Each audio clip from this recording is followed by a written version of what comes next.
So, is Final Destination's Bloodlines good? Yes.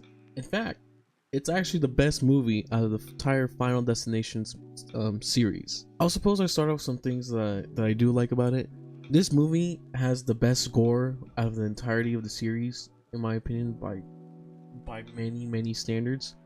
When it comes to kind of like horror movies or kind of, because like Final Destination does fall in the category of horror, I prefer more practical effects, especially when it comes to gore. And that's why the movie The Thing is like my favorite horror movie, because all of the effects in it are all practical from the 80s. Like, it looks all this grotesque and all this, and they use a lot of CGI in the new Final Destination movie for a lot of the gore, but it looks great. It's actually it's fantastic. It's really amazing. And also it does a really good job of like setting up suspense, or kind of like showing you what's going to happen, because that's one of the key things or key features throughout these movies, right? They build a suspense up to the death, and the Final Destination movies have always been really good at that.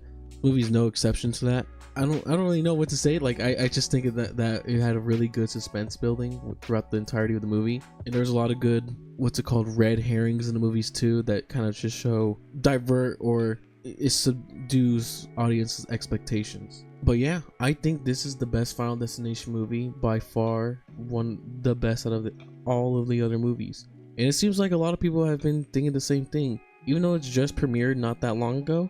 Rotten Tomatoes already has like a 93%. Granted, that's from the critics, but even from the audience, it has an 89%, which is still actually really good. But what else about the movie that's good besides, the gore, the kills, and whatnot? Well, I mean, the plot's pretty generic, right? And like every other Final Destination movie, a character gets a premonition, and they stop the premonition, or they stop whatever's going to happen. And thus kind of starts this whole series of events of where they're trying to survive or save everyone who is within the premonition or within the event that they're gonna die. And well, that's no exception here. That's pretty much just the entirety of the plot. But there is something different, actually, and we are gonna get into a little bit of spoilers, but here's a little bit of the twist. Instead, the event that kills everybody happens in the 60s, and the main story takes place in, I'm assuming it's around our time, our current era, like the 2020s. And the whole idea is like why it's called Bloodlines is the fact that everyone started dying from the event that happened in the 60s, because it was like hundreds of people were saved. They all started dying one by one, but they all had families in the meantime, because death has to do it by one. He can't kill multiple people at a time. People have to die one at a time. So all those people that were survived or were waiting to die, they all had families, and that's where kind of our main cast comes from. Their parents, or the grandmother, was the person who had the premonition of saving everybody from this falling tower, and thus the grandmother had children, and those children had the main children, which is the main cast, and they all essentially, death is coming for everybody within the bloodline, or essentially like the family. So that's the whole idea, right? Everyone within the bloodline is marked for death. And what's interesting, actually, I'm pretty sure this is what it is. Like, I'm not even gonna say it's heavily implied, but it seems like all the other Final Destination movies are actually all connected to this one movie. It might seem like all the other characters from the other Final Destination movies are probably descendants from the people who survived from the main inciting incident within the Bloodlines movie.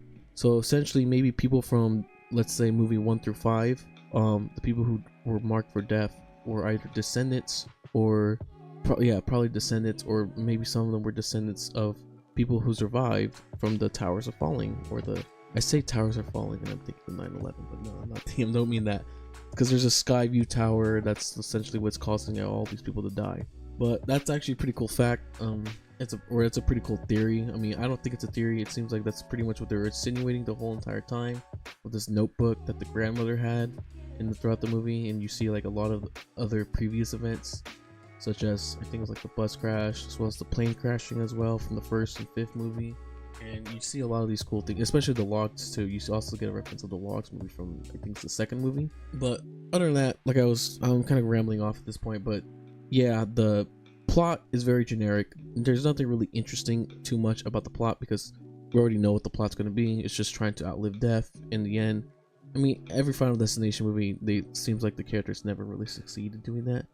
I think the only ones who ever got like a happy-ish ending was probably the 2nd one, even then it's kind of implied at the end of the second movie that death is still after them, or they're still marked.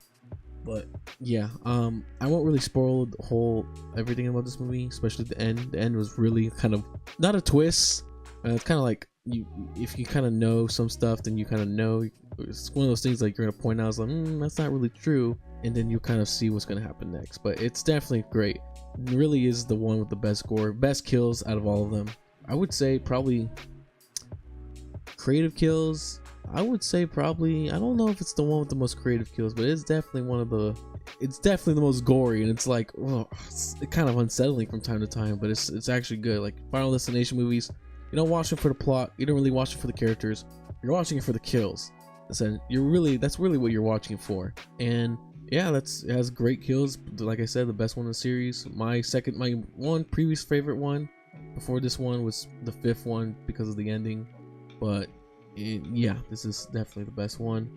I'm trying to think too. Because we could talk about characters, but they're not very interesting. Honestly, I don't really think they're too interesting. I think the main character name is Stephanie. I forgot what her name is. I don't know. The names, I never really remember the characters' names when it comes to these movies.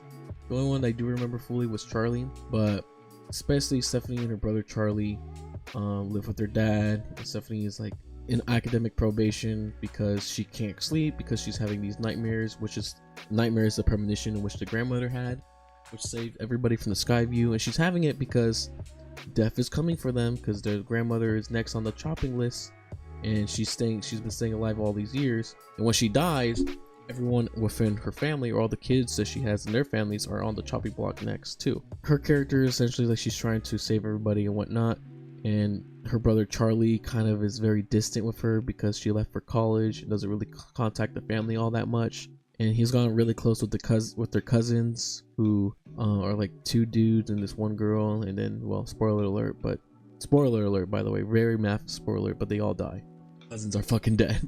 Die very brutally, might I add. Very crazy. But there was one, I mean, I didn't really like the characters too much, like Charlie, because there's this point where like Charlie talks about like, because also another thing too is like their mom abandoned them because their mom and their uncle too, their mom and their uncle are siblings, but they were raised by the grandmother, and after the grandfather died, their grandmother became like this crazy nut trying to protect their children, trying to save everybody, because she knew that death had marked them, and they're going to come for them next. The mother, when she had the kids, she started going crazy, and she kind of realized like, oh, I'm doing to my kids what my mother did to me. So she took herself out of the picture and decided to just kind of stay away from them. But I kind of crazy how Charlie's like super kind of mad with her, saying like, oh, you're just like our, because he kind of compares her to their own mother. It's talking about like, you left us, you don't even care, right? And I kind of just in my head, it's just like, that's kind of fucking stupid. I mean, Charlie's like a teenager, so I'm not really gonna fucking hold it against him. But like their cousins, or her, like their cousin, like the girl cousin, she was like fucking I don't think enabling is like the best word to say it, but she was like going along with it. She was kind of like there for her, whatever. But it's just like, bro, like she was in college the whole time, like, and it seems like she was studying some very hard shit. It seemed like she was studying like vector analysis, which is fucking insane type of shit. Like that's some like major STEM level shit. Like that's like senior level STEM shit. And it's just, to me, it's just like, it's kind of fucking ridiculous because compare that to your sibling going to fucking college, of pursuing a very academically challenging degree, and comparing that to your mother abandoning you. Like that's fucking insane. And he's all like up and happy that their mom's back or whatever, and it's just like, oh my god, mom's back. Like, and Charlie's getting mad at her, Stephanie, saying like, you're not even gonna give her a chance or whatever. In my head, it's just like, bro, that's fucking insane. I don't know, to me that's fucking crazy. Like, if an abandoned parent came up to me all of a sudden, it's just like, welcome back to your life, I'm not gonna be there open up in arms. I don't know, like, it's crazy. And then Stephanie too was just like, you don't remember the way that I do, and then like he's like comparing her to her. It's just like, bro, that's fucking crazy. But like I said, Charlie is like a fucking teenager. He's like a young kid, he doesn't really know, but I mean, like I still said, it's fucking insane. The cousins were cool. I like I forgot his name. I think it was Eric. If that's his name. Like I said, but like he's like has these tattoos, these piercings, and his character kind of reminds me of this one. I forgot what the show was, but it's like the show is like I guess it's like this person talking about like I get it, y'all have shitty dads or your dad's abandoned you. The one character's like not me, I fucking love my dad, because to him and his dad fishing. All right, I get it. Fine, you're all without fathers, all right? I'm not. Fucking love my dad. My dad's fucking awesome.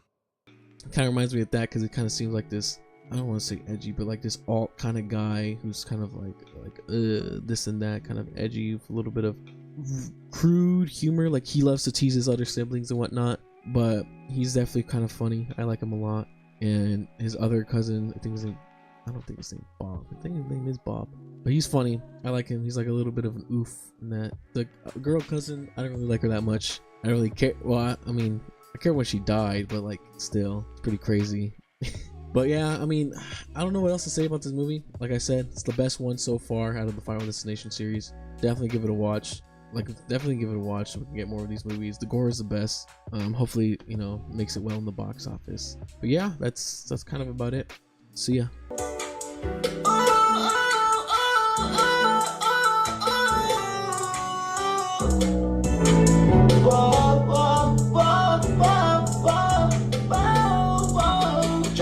Faster than I think. I still won't change. Pussy's pack, I slide in the range. Open fire, they all like a range.